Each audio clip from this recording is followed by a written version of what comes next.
Hello students, क्या हाल है सबके। सब बढ़िया। आगे कंटिन्यू कर रहे हैं हम लोग वीडियो को। और क्या हमारे कौन सा चैप्टर चल रहा था, अल्कोहल फिनॉल ईथर जो चैप्टर चल रहा था उसको आगे पढ़ा रहा हूँ। Physical properties, boiling point, melting point और सॉल्युबिलिटी, ये मैंने आपको ऑफलाइन क्लासेस में कवर अप करा दिया था। अब आगे का कर रहे हैं हम लोग, केमिकल रिएक्शन से स्टार्ट करेंगे और देखते हैं कि किस तरीके से केमिकल रिएक्शंस जो हैं अल्कोहल और फिनॉल दिखाते हैं। फिज़िकल प्रॉपर्टीज़ में भी मैंने आपको बताया था कि ईथर के लिए भी हम लोग नहीं पढ़ेंगे, ईथर के लिए हम लोग बाद में स्टार्ट करेंगे। तो देखते हैं केमिकल रिएक्शंस और पढ़ते हैं कि कैसे कैसी केमिकल रिएक्शन अल्कोहल जो है वो दिखाता है। सबसे पहले acidity of alcohols and phenols. Acidity alcohol और फिनॉल की देखेंगे हम लोग। उससे पहले रिएक्शन देख लेते हैं मेटल के साथ में कि how does an alcohol react with any metal. तो हमने यहाँ पे लिया है, कोई भी कौन सा अल्कोहल लिया है, ये दिख रहा होगा आप लोगों को क्लियरली कि 3 अल्काइल ग्रुप यहाँ पे लगाए हुए हैं। तो ये कैसा अल्कोहल है, ये एक टर्शियरी अल्कोहल है। टर्शियरी अल्कोहल को हमने किसके साथ में रिएक्ट कराया, यहाँ पे एक मेटल के साथ में रिएक्ट कराया है। तो यहाँ पे क्या बन जाएगा आपके पास में, एल्यूमिनियम टर्शियरी ब्यूटॉक्साइड बन जाएगा। एल्यूमिनियम टर्शियरी ब्यूटॉक्साइड बन जाएगा, यानी कि एक एल्कोक्साइड आयन बन गया। एल्कोक्साइड आयन क्या होता है, ये RO- को हम लोग एल्कोक्साइड आयन बोलते हैं। तो यहाँ पे हम लोग इसे एल्कोक्साइड ना बोल के एल्यूमिनियम ब्यूटॉक्साइड बोल रहे हैं, बिकॉज यहाँ पे 4 कार्बन इन्वॉल्व हैं और ये एल्यूमिनियम मेटल का ही, एल्यूमिनियम मेटल के बनाया हुआ है। तो इसलिए इसका नाम क्या बन गया, एल्यूमिनियम टर्शियरी ब्यूटॉक्साइड। तो ये जनरल रिएक्शन करके दिखा दिया आपको कि जब कभी भी मेटल के साथ में रिएक्ट करेगा अल्कोहल, तो वो क्या करेगा, अपने इस प्रोटॉन को यानी कि H+ को यहाँ से निकाल देगा और उसकी जगह पे क्या लगा लेता है, यहाँ पे उस मेटल को लाके अटैच कर लेता है। ठीक, चलिए ये तो नॉर्मल सी रिएक्शन थी, इसमें ज़्यादा कुछ समझने का है नहीं। आगे चलते हैं, अब देखते हैं एसिडिटी ऑफ अल्कोहल्स में। एसिडिक कैरेक्टर देखो भाई, एसिडिक कैरेक्टर समझने से पहले कुछ छोटी मोटी चीज़ें हैं जो कि आप समझ लीजिए, तो बेटर तरीके से आप क्या कर सकते हो, इन टॉपिक्स को जो आगे आने वाले हैं, acidity of alcohols, acidity of phenols, इन सब चीज़ों को बेटर तरीके से समझ सकते हो। ऑल्दो मैं क्लास 11th में आपको पढ़ाया था, मैंने इक्विलिब्रियम चैप्टर पढ़ाया था, उसमें अलग अलग थ्योरीज पढ़ी थी हमने एसिड और बेस की, कि एसिड कौन होते हैं, बेसिस कौन होते हैं। उसी थ्योरी के बिहाफ पे कुछ हम लोग यहाँ पे कंक्लूड करेंगे और फिर आपको आगे समझाएंगे। चलिए देखते हैं, सबसे पहले एसिडिटी ऑफ अल्कोहल्स। किसी भी चीज़ की एसिडिटी क्यों होती है, अल्कोहल क्या होता है, पहले तो ये समझिए। सबको पता है अल्कोहल ये होता है ROH। ठीक, अब alcohols are acidic in nature, क्यों, क्योंकि अल्कोहल्स क्या करते हैं, H+ आयन फर्निश करते हैं। अल्कोहल्स अपना ये H+ आयन फर्निश कर देगा, क्या बना लेगा, RO- बना लेगा, इस H+ को फर्निश कर देगा जब आप इसे क्या करोगे, किसी भी सॉल्वेंट में डालोगे। ठीक है, तो हमने यही पढ़ा था कि जब कभी भी कोई भी सब्सटेंस अगर उसे पानी में डालें, वो H+ आयन फर्निश कर दे, तो वो एसिड होता है। अब अल्कोहल्स एसिड हो गए। अब अल्कोहल्स की एसिडिटी को नापें कैसे, मैं क्या बोल सकता हूँ कि जब इसने O- ने H+ को रिलीज़ कर दिया और ये O- वापस से इस H+ को अपने पास ना बुलाए, वापस से इस H+ को, ध्यान से सुनते रहना मेरी बात, वापस से H+ को अपने पास ना बुलाए, तो क्या हो जाएगा, ये एक अच्छा एसिड होगा। कहने का मतलब एसिड कौन होते हैं, जो ज़्यादा H+ आयन या आसानी से H+ आयन फर्निश करते हैं और उस H+ आयन को वापस से नहीं बुलाते। क्यों, क्योंकि अगर वापस से बुला लेंगे तो वो प्रोटॉन क्या हो जाएंगे, एक्सेप्टर हो जाएंगे। प्रोटॉन एक्सेप्टर एसिड नहीं होते, प्रोटॉन एक्सेप्टर तो बेसेस होते हैं। तो एसिड क्या करेगा, प्रोटॉन को डोनेट करेगा, यानी कि H+ आयन को रिलीज़ करेगा, फर्निश करेगा।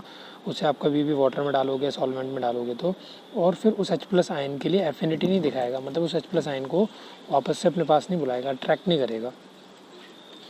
इस तरीके से समझना है आपको एसिडिक कैरेक्टर को। जो इस H+ आयन को अपने पास जितनी जल्दी बुला लेगा, H+ आयन रिलीज़ तो करेंगे, जो इस H+ आयन को जितनी जल्दी अपने पास बुला लेगा, हम बोल देंगे कि वो उतना बेकार एसिड है। जो इस H+ आयन को अपने पास नहीं बुलाएगा, कहने का मतलब एफिनिटी नहीं दिखाएगा, इस H+ आयन के लिए फर्निश कर दिया तो कर दिया, या बड़ी आसानी से फर्निश कर देगा, वो एक बहुत अच्छा एसिड है। ठीक, अब ये सब जानते होंगे कि ये नेगेटिव है, ये पॉजिटिव है। नेगेटिव और पॉजिटिव के बीच में अट्रैक्शन होती है। अगर कोई ऐसा काम किया जाए जिससे ये नेगेटिव चार्ज और बढ़ जाए और ज़्यादा स्ट्रॉन्गर हो जाए, तो ये H+ आयन को क्या कर लेगा, बड़ी जल्दी अपनी तरफ खींच लेगा। ये बात आई समझ में कि भी नेगेटिव और पॉजिटिव एक दूसरे को अट्रैक्ट करते हैं।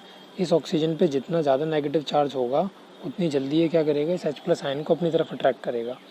तो मैंने अगर कोई ऐसा काम कर देता हूँ मैं कि मैं इस ऑक्सीजन पे नेगेटिव चार्ज बढ़ा दूँ, अगर मैं इस ऑक्सीजन पे नेगेटिव चार्ज की डेंसिटी, नेगेटिव चार्ज को इंक्रीज़ कर दूँ किसी भी तरीके से, तो ये H+ को वापस अट्रैक्ट कर लेगा, और H+ को वापस अट्रैक्ट कर लेगा तो इसकी एसिडिटी क्या हो जाएगी, घट जाएगी। अभी बताया ना, जो सब्सटेंस H+ को डोनेट कर दे वो एसिड होते हैं, और जो सब्सटेंस H+ को अट्रैक्ट करते हैं वो बेस होते हैं।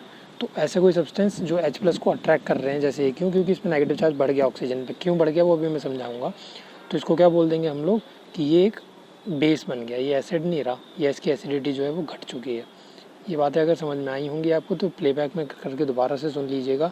ये बात समझ में आई है तो आगे की चीज़ें क्लियर और अच्छी तरीके से हो जाएंगी, नहीं आई तो रिपीट करते चलेंगे जैसे जैसे टॉपिक को हम कंटिन्यू करेंगे फर्दर। तो अब एसिडिक कैरेक्टर अल्कोहल का होता है। The acidic character of alcohol is due to the polar nature of OH bond and electron releasing group.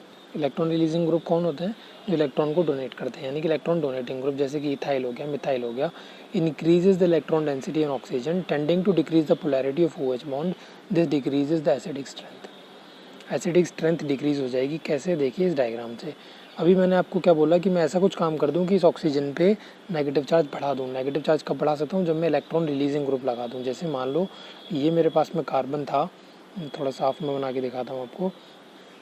ये मेरे पास में एक कार्बन था, इससे O अटैच था और इससे H अटैच था, मतलब ये हो गया आपका अल्कोहल बॉन्ड। उसके बाद में यहाँ कहीं पे आपके पास में क्या अटैच थे?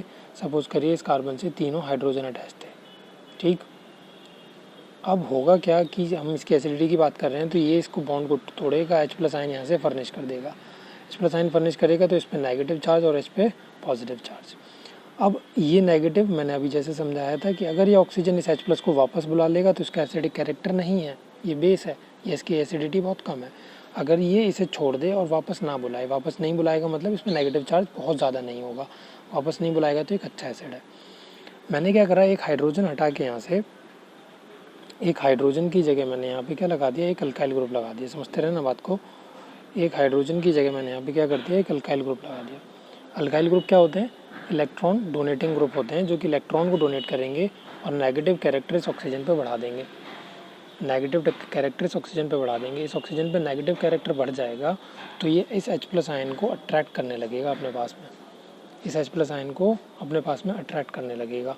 मैंने क्या करा, एक और हाइड्रोजन हटा के इसकी जगह पे अल्काइल ग्रुप लगा दिया, और ज़्यादा इलेक्ट्रॉन डेंसिटी बढ़ गई ऑक्सीजन पे। इसको भी हटा के और लगा दिया, और ज़्यादा ऑक्सीजन डेंसिटी बढ़ गई ऑक्सीजन पे, इलेक्ट्रॉन डेंसिटी बढ़ गई, सॉरी इलेक्ट्रॉन डेंसिटी बढ़ गई। इसका मतलब कि वो H+ आयन को बड़ी जल्दी से अट्रैक्ट कर लेंगे, मतलब H+ आयन को छोड़ेंगे ही नहीं, और छोड़ेंगे नहीं तो एसिडिटी क्या हो जाएगी, उनकी घट जाएगी। इसका मतलब कि जैसे जैसे आप अल्काइल ग्रुप बढ़ाते चले जाओगे उस कार्बन पे, यानी कि टर्शरी अल्कोहल्स जो होते हैं वो क्या होते हैं, लीस्ट एसिडिक होते हैं, और प्राइमरी अल्कोहल्स जो होते हैं वो क्या होते हैं, वो मोस्ट एसिडिक होते हैं।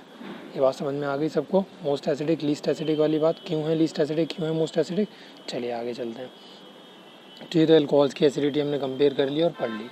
Alcohols are however weaker acid than water, this can be illustrated by the help of a following reaction with water. Alcohols जब की बात करें तो वो वाटर के कंपैरेटिवली एक वीकर एसिड है, वो इस एग्जांपल से समझ सकते हैं हम लोग। यहाँ देखिए ये मैं लेके आया हूँ कहाँ से, ये बेस है, ये ROH से बना है मैंने, अभी अल्कोक्साइड आयन बोल सकते हैं इसे, अल्कोक्साइड आयन है ये, और इसको मैं किससे रिएक्ट करा रहा हूँ, वाटर के साथ में रिएक्ट करा रहा हूँ। अब देखो यहाँ पे क्या हुआ कि वाटर ने अपना H+ लूज़ कर लिया और इसने H+ क्या कर लिया, एक्सेप्ट कर लिया। वाटर ने अपना H+ लूज़ कर दिया और इसने एक्सेप्ट कर दिया, और हमें पता है कि जो प्रोटॉन एक्सेप्टर, H+ क्या होता है, प्रोटॉन होता है ना, जो प्रोटॉन एक्सेप्टर होते हैं वो क्या होते हैं, वो बेस होते हैं। प्रोटॉन एक्सेप्टर क्या होते हैं, बेस होते हैं। तो यहाँ से मैं कह सकता हूँ कि ये तो बेस हो जाएगा, और इसने H+ डोनेट करा है ना, और H+ डोनेट यानी कि प्रोटॉन्स जो डोनेट करते हैं वो कौन होते हैं, वो एसिड होते हैं।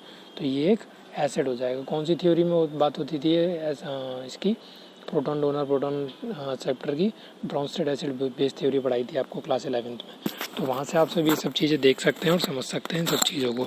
चलिए आगे चलते हैं फिर उसके बाद।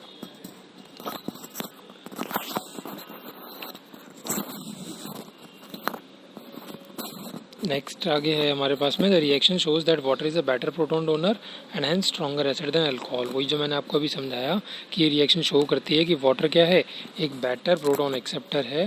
बेटर प्रोटॉन एक्सेप्टर होने की वजह से वो क्या हो जाएगा, सॉरी वाटर क्या है, एक प्रोटॉन, अच्छा प्रोटॉन डोनर है। प्रोटॉन डोनर होने की वजह से क्या हो जाएगा, वो एक स्ट्रॉन्ग एसिड हो जाएगा एज़ कम्पेयर टू अल्कोहल्स। अब हमने अल्कोहल की कंपेयर कर ली एक दूसरे से, अल्कोहल की वाटर से कंपेयर कर ली। अब अल्कोहल की फिनॉल से एसिडिटी को कंपेयर कर लेते हैं, फिनॉल्स की एसिडिटी को समझ लेते हैं। एसिडिटी ऑफ फिनॉल्स, फिनॉल्स में क्या कहानी होती है, देखो बच्चों, फिनॉल होते हैं, ये सब ने स्ट्रक्चर फिनॉल के देखे होंगे, ये होता है फिनॉल। अब फिनॉल में जो कार्बन है वो कैसा कार्बन होता है, वो एक sp2 हाइब्रिडाइज्ड कार्बन एटम होता है। sp2 हाइब्रिडाइज्ड कार्बन एटम है और मैंने आपको बताया था कि sp2 हाइब्रिडाइज्ड कार्बन एटम है तो इसका मतलब कार्बन जो होगा यहाँ पे वो क्या होगा, इलेक्ट्रोनेगेटिव होगा, इलेक्ट्रोनेगेटिव होगा। मैंने आपको बता दिया था पहले ही कि जिसके पास में जितना ज़्यादा s कैरेक्टर होता है, जिसके पास में जितना ज़्यादा s कैरेक्टर होता है कार्बन के पास में, वो उतना इलेक्ट्रोनेगेटिव होता है। तो sp3 ऊपर तो sp3 था ना हमारे पास में, सिंपल जो कार्बन अटैच था अभी जो बताया मैंने आपको अल्कोहल्स के केस में, वो तो sp3 था। यहाँ sp2 है, sp2 है तो कार्बन क्या है, इलेक्ट्रोनेगेटिव है। कार्बन इलेक्ट्रोनेगेटिव है तो क्या करेगा वो ऑक्सीजन पे जो नेगेटिव चार्ज आएगा ना, जब H+ आयन टूटेगा यहाँ से, भाई H+ आयन यहाँ से टूटेगा, H+ आयन निकलेगा, ऑक्सीजन पे नेगेटिव चार्ज आएगा, इस नेगेटिव चार्ज को ये कार्बन ले लेगा क्योंकि ये तो इलेक्ट्रोनेगेटिव है, ये तो इलेक्ट्रोनेगेटिव है। इलेक्ट्रोनेगेटिव क्या होते हैं, इलेक्ट्रॉन को एक्सेप्ट करते हैं ना, तो कार्बन इलेक्ट्रोनेगेटिव हो गया, तो ये जो नेगेटिव चार्ज आया है ये इसे अपने पास ले लेगा और नीचे करके बेंजीन में घुमा देगा, नीचे करके बेंजीन में घुमा देगा थ्रू रेजोनेंस। कहने का मतलब क्या है कि ऑक्सीजन पे जैसे ही नेगेटिव चार्ज आएगा उसे नीचे लेने वाला कोई बैठा है, नीचे लेने वाला कोई बैठा है और नीचे घुमाने वाला भी कोई बैठा है, यानी कि वो उसे ज़्यादा स्टेबल बना देगा। ऑक्सीजन पे नेगेटिव चार्ज आते ही ऑक्सीजन पे से नेगेटिव चार्ज गायब हो जाएगा। ऑक्सीजन पे से नेगेटिव चार्ज खत्म हो गया, इसका मतलब वो H+ को एक्सेप्ट नहीं कर सकता, वो H+ को एक्सेप्ट नहीं कर सकता क्योंकि उसके पास में नेगेटिव चार्ज ही नहीं बचा ना, एफिनिटी नहीं रही, नेगेटिव पॉजिटिव अट्रैक्शन ही नहीं रहा, पोलैरिटी नहीं रही बॉन्ड में, तो उसे अट्रैक्ट कहाँ से करेगा। जब उसे अट्रैक्ट नहीं कर पाएगा तो उसकी एसिडिटी बढ़ जाएगी। क्यों, मैंने अभी बताया था ना, जो जितनी जल्दी उस H+ को अट्रैक्ट कर लेगा उतना अच्छा बेस है, यानी कि उतना बेकार एसिड है। तो ऑक्सीजन का नेगेटिव चार्ज नीचे आ गया, ज़्यादा स्टेबल बना दिया, तो इसलिए क्या बोल सकता हूँ मैं, जो फिनॉल हैं वो स्ट्रॉन्गर एसिड है as compare to alcohols. Phenol stronger acid है एज़ कम्पेयर टू एल्कोहल्स। ये बात तो समझ में आ गई होगी सबको कि क्यों है, क्योंकि वहाँ पे ऑक्सीजन का नेगेटिव चार्ज कहीं नीचे रेजोनेंस के थ्रू स्टेबलाइज नहीं हो रहा था, बैलेंस नहीं हो रहा था, सर्कुलेट नहीं हो रहा था, बल्कि इलेक्ट्रॉन डोनेटिंग ग्रुप ला के हम लगा दे रहे थे, तो वो और क्या कर दे रहे थे वहाँ पे, नेगेटिव चार्ज को बढ़ा दे रहे थे। अच्छा, और एक बात अल्कोहल्स में मैंने ये नहीं बताई आपको, मैंने यहाँ पे आपको क्या इलेक्ट्रॉन डोनेटिंग ग्रुप से समझा दिया। अगर इलेक्ट्रॉन विड्रॉइंग ग्रुप्स में यहाँ ला के अटैच करता हूँ तो एसिडिटी को वो बढ़ा देंगे, ये भी बात याद रखनी है आपको। उल्टा भी, वाइस वर्सा भी पॉसिबल है। अगर मैं यहाँ पे इलेक्ट्रॉन विड्रॉइंग ग्रुप ला के लगा दूँ इसकी जगह पे कोई, तो वो क्या कर देंगे, नेगेटिव चार्ज ऑक्सीजन पे से खुद ले लेंगे, जिससे एसिडिटी बढ़ जाएगी। तो electron donating groups decreases the acidity, whereas electron withdrawing groups increases the acidity of whether it is of alcohols or of phenols। चलिए देखते हैं आगे। तो हम लोग फिनॉल का समझा रहे थे, आपको बात समझ में आ गई कि why are phenols stronger acid than alcohols. Question आते हैं भाई करने के लिए कि फिनॉल अल्कोहल कंपैरिजन के लिए तो आते जाते हैं, साथ में स्टेटमेंट वाइज भी क्वेश्चन पूछे जा सकते हैं। तो एसिडिटी ऑफ फिनॉल्स में अब देखते हैं आगे। The hydroxyl group of alcohol, the hydroxyl group in phenol is directly attached to the sp2 hybridized carbon of benzene ring, due to which it acts as an electron withdrawing group। बता दिया मैंने आपको, electron withdrawing group की तरह काम करेगा, जिससे क्या होगा, वो डिस्ट्रीब्यूशन जो है चार्ज डिस्ट्रीब्यूशन फिनॉल की मॉलिक्यूल में उसे चेंज कर देगा और ऑक्सीजन पे नेगेटिव चार्ज नहीं छोड़ेगा। ऑक्सीजन को कैसे बना देगा, पॉजिटिव बना देगा। अगर सब्स्टिट्यूटेड फिनॉल्स की बात करूँ, सब्स्टिट्यूटेड फिनॉल्स मतलब कि अभी फिनॉल पे कुछ नहीं था, सब्स्टिट्यूटेड फिनॉल में मतलब आपने electron withdrawing electron donating group लगा दिया। अब सपोज़ करो कि अभी मैंने आपको समझाया कि नेगेटिव चार्ज क्या होगा, बेंजीन पे आके नीचे सर्कुलेट होगा। ये नेगेटिव चार्ज इस तरीके से आएगा, यहाँ पहुँचेगा, एक कार्बन छोड़ के ऐसे ऐसे घूमेगा पूरे में। तो ये नेगेटिव चार्ज को अगर नीचे लेने वाला कोई और बैठा है, अभी तो बेंजीन ही घुमा रहा था, अगर और कोई मैंने ऐसा कंपाउंड लगा दिया जो इस नेगेटिव चार्ज को ले सके मतलब इलेक्ट्रॉन को विड्रॉ कर सके, तो वो क्या कर लेगा, इलेक्ट्रॉन इसकी एसिडिटी को और बढ़ा देगा। क्योंकि बेंजीन तो पहले ही सक्षम था, benzene was already capable of circulating the negative charge and taking it from oxygen and दस डिक्रीजिंग द पोलैरिटी, तो जिसकी वजह से कंपाउंड एसिडिक हो जा रहा था। लेकिन मैंने ऐसा भी ग्रुप कोई अब ला के अटैच कर दिया जो उस नेगेटिव चार्ज को क्या कर सकता है, और जल्दी खींच सकता है, बेंजीन से भी ले लेगा वो, तो वो एसिडिटी को और बढ़ा देगा। कहने का मतलब ऐसा क्या होगा जो नेगेटिव चार्ज को ले ले, इलेक्ट्रॉन विड्रॉइंग ग्रुप। तो सब्स्टिट्यूटेड फिनॉल्स में देखिए वो यहाँ पे बताया है, in substituted phenols the presence of electron withdrawing group such as nitro group enhances the acidic strength of the phenol. क्यों है, क्योंकि मैंने आपको रीज़न बता दिया। मच मोर प्रोनाउंस ये इफेक्ट कब होगा, जब वो ऑर्थो और पैरा पोजीशन पे होते हैं। क्यों, क्योंकि ऑर्थो और पैरा पोजीशन पे ही नेगेटिव चार्ज जाता है, नेगेटिव चार्ज मेटा पोजीशन पे जाता ही नहीं है। अगर आप रेजोनेटिंग स्ट्रक्चर बना के देखोगे, नेगेटिव चार्ज को घुमाना शुरू करोगे पैरा पोजीशन पे, जब आपका अल्कोहल लगाए तो नेगेटिव चार्ज किसी भी स्ट्रक्चर में आपको मेटा पोजीशन पे दिखाई नहीं देगा। तो अगर आपने ऑर्थो और पैरा पोजीशन पे इलेक्ट्रॉन विड्रॉइंग ग्रुप आपने अटैच कर दिए, तो आपने इसका मतलब क्या कर दिया, एसिडिटी और एनहेंस कर दी, एसिडिटी और बढ़ा दी। अब इलेक्ट्रॉन विड्रॉइंग ग्रुप कौन कौन से हैं, इलेक्ट्रॉन डोनेटिंग ग्रुप कौन कौन कौन से हैं ये मैं आपको 11th क्लास में पढ़ा चुका हूँ, फिर भी एक बार यहाँ रिवाइज़ करा दूँगा और समझा दूँगा, लिखवा दूँगा। ऑन द अगर दूसरे हाथ पे बात करें, दूसरी तरीके से बात करें तो इलेक्ट्रॉन रिलीजिंग ग्रुप जैसे कि एल्काइल ग्रुप्स हो गए, वो क्या नहीं करते, फिनॉक्साइड आयन की फॉर्मेशन के लिए फेवर नहीं करते, जिसकी वजह से वो क्या कर देंगे, एसिडिक स्ट्रेंथ को घटा देंगे। ये तो सब पता ही आपको। इलेक्ट्रॉन रिलीजिंग ग्रुप क्या होते हैं, वो तो नेगेटिव चार्ज देगा भाई, वो तो बेंजीन पे पहले से नेगेटिव चार्ज है, वो बेंजीन को और नेगेटिव चार्ज दे देगा। कहने का मतलब क्या है कि बेंजीन ऑक्सीजन का नेगेटिव चार्ज ना लेके वो जो ग्रुप है उसी से नेगेटिव चार्ज लेके काम चला लेगा, वो ऑक्सीजन का नेगेटिव चार्ज नहीं लेगा, क्योंकि नीचे भी इलेक्ट्रॉन डोनेटिंग ग्रुप्स बैठे हैं। सपोज करो मैंने क्या बोला, ऐसे कर दिया मैंने, ये हो गया आपका बेंजीन, यहाँ पे आपने कर दिया CH3 अटैच और यहाँ पे कर दिया आपने OH अटैच। ठीक, जब OH का ये बॉन्ड टूटेगा तो H+ रिलीज़ होगा, H+ रिलीज़ होगा, ऑक्सीजन पे नेगेटिव चार्ज आएगा जो कि यहाँ बेंजीन पे घूमने वाला था। लेकिन बेंजीन, ये जो मिथाइल ग्रुप अटैच है, ये पहले ही एक इलेक्ट्रॉन डोनर है, ये पहले ही इलेक्ट्रॉन डोनेटिंग ग्रुप है जो कि इलेक्ट्रॉन को डोनेट कर देगा बेंजीन की तरफ को, और वो इलेक्ट्रॉन बेंजीन पे घूमने चालू हो जाएंगे नेगेटिव चार्ज यहाँ से, जिसकी वजह से ये नेगेटिव चार्ज यहाँ बेंजीन पे ना आके क्या नहीं होगा, ऑक्सीजन से नीचे नहीं उतरेगा। ऑक्सीजन से नीचे नहीं उतरेगा तो ऑक्सीजन वापस से क्या कर सकता है, H+ को अट्रैक्ट कर सकता है, मतलब उसकी एसिडिटी घट जाएगी। तो इस तरीके से क्या हो जाएगा, एसिडिटी को आप समझ सकते हो और कंपेयर कर सकते हो। यानी कि सब इन तीनों की कंपेयर करके बोलूँ तो हमने देखा था कि अल्कोहल से तो ज़्यादा एसिडिक वाटर थे और अल्कोहल से ज़्यादा एसिडिक फिनॉल था। तो यानी कहने का मतलब फिनॉल्स सबसे ज़्यादा एसिडिक हैं, फिर वाटर आता है, फिर अल्कोहल आता है। अगर आपको कंपेयर करने के लिए आए तो आप कंपेयर कर सकते हो। मैं आपको एक क्वेश्चन भी दे के जाऊँगा लास्ट में होमवर्क में करने के लिए, जो कि आपका NCERT का सॉल्व एग्जाम्पल है। इलेक्ट्रॉन विड्रॉइंग ग्रुप कौन कौन से हैं वो देख लेते हैं। NO2 हो गया, CN हो गया, कार्बोक्सी हो गया, एस्टर हो गया, एराइल हो गया। ये सारे ग्रुप्स जो हैं वो क्या हैं, आपके इलेक्ट्रॉन विड्रॉइंग ग्रुप्स हैं। इलेक्ट्रॉन डोनेटिंग ग्रुप्स कौन से होते हैं, सारे अल्काइल ग्रुप, अल्काइल ग्रुप यानी कि मिथाइल, इथाइल, प्रोपाइल, वो सब इलेक्ट्रॉन डोनेटिंग ग्रुप्स होंगे। ठीक, यहाँ पे और देख लीजिए एक बार, आयनाइजेशन करके दिखा रखा है, समझा रखा है, ये बात वही है। ये मतलब ये समझा रखा है कि अल्कोहल्स जो हैं वो क्या हैं, एक वीकर एसिड क्यों है एज़ कम्पेयर टू फिनॉल्स। वो जो मैंने आपको ऊपर समझा दिया था वही सब कुछ है यहाँ पे, वही लिखा हुआ है। ये मैं आपको PDF सेंड कर दूंगा, आप उसमें से लिख सकते हो। किसी को कोई चीज़ नहीं समझ में आती तो वो पूछ सकता है। क्वेश्चन ये है, ये सॉल्व एग्जाम्पल है, आपकी बुक में मिल जाएगा। आपको क्या करना है, इन्हें इंक्रीजिंग ऑर्डर एसिडिक स्ट्रेंथ में अरेंज करना है। प्रोपेन 1 ओल, 2,4,6 try nitrophenol, 3 nitrophenol, 3,5 dinitrophenol, 4 methyl phenol और फिनॉल। करना कैसे है, सारे फिनॉल हैं और कुछ अल्कोहल भी हैं, ये सबको पता है। फिनॉल जो होते हैं वो ज़्यादा अच्छे एसिड हैं।